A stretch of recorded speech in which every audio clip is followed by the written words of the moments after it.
कि फ़िलिस्तीन और इजराइल के बीच जो युद्ध चल रहा है वो क्यों चल रहा है।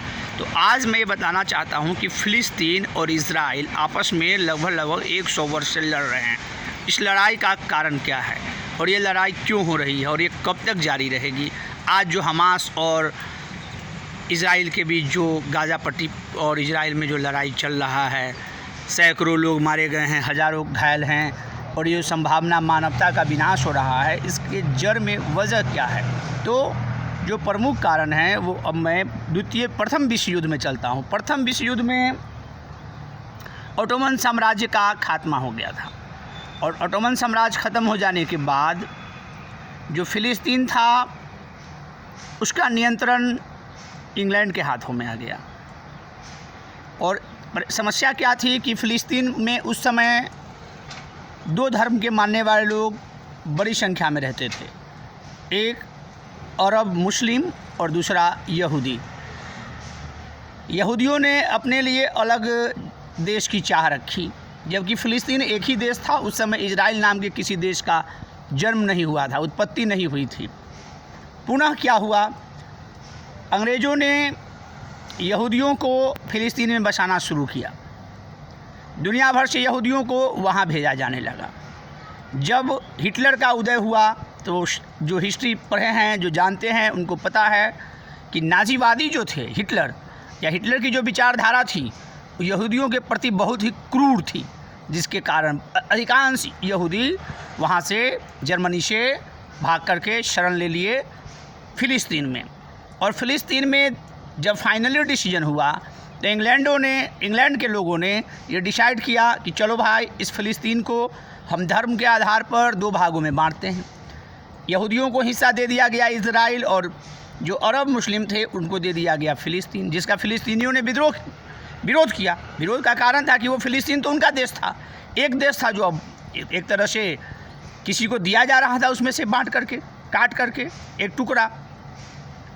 बाद में जब यहूदियों की संख्या बढ़ी, फ़िलिस्तीन के लोगों ने उसका विरोध किया, जिसका परिणाम क्या हुआ कि एक नया देश इजराइल के नाम से यहूदियों ने उस देश पर शासन करना शुरू किया और धीरे धीरे उसका दायरा बढ़ाता चला गया। फ़िलिस्तीनियों के साथ संघर्ष चला, जिसके कारण बहुत सारे फ़िलिस्तीनी अपने पड़ोसी मुस्लिम देशों में जाकर के शरण लेने को मजबूर हो गए। आज भी वो शरणार्थी का जीवन जी रहे हैं। यरूशलेम जो एक बहुत बड़ा केंद्र था, धार्मिक केंद्र था, यहूदियों के लिए भी, मुसलमानों के लिए भी और क्रिश्चियन के लिए भी, तो यरूशलेम पर कब्ज़ा को लेकर के भी दोनों के बीच संघर्ष की स्थिति बनी, जो आज इजराइल की राजधानी है। झगड़ा का जो जड़ है उसके जड़ में यही बात है कि यहूदियों को वहाँ बसा करके और वहाँ से फ़िलिस्तीनियों को हटाया गया, भागने पर मजबूर किया गया और आपसी संघर्ष जो चला। यरूशलेम भी अपने आप में एक मुद्दा है। फ़िलिस्तीन चाहता है कि हम यरूशलेम को ले लें और इजराइल चाहता है कि यरूशलेम मेरा है। तो यरूशलेम एक धार्मिक जगह है, पवित्र नगर है, इस्लाम के दृष्टिकोण से, यहूदी के दृष्टिकोण से, क्रिश्चियन के दृष्टिकोण से।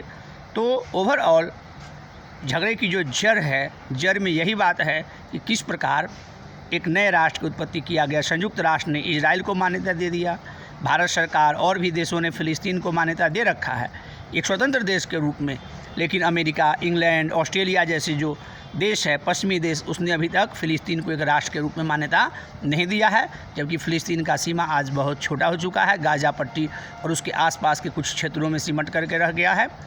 तो ये एक वैश्विक समस्या है, संयुक्त राष्ट्र को इसका समाधान करना चाहिए और मानवता का जो नाश हो रहा है उस पर रोक लगाई जानी चाहिए।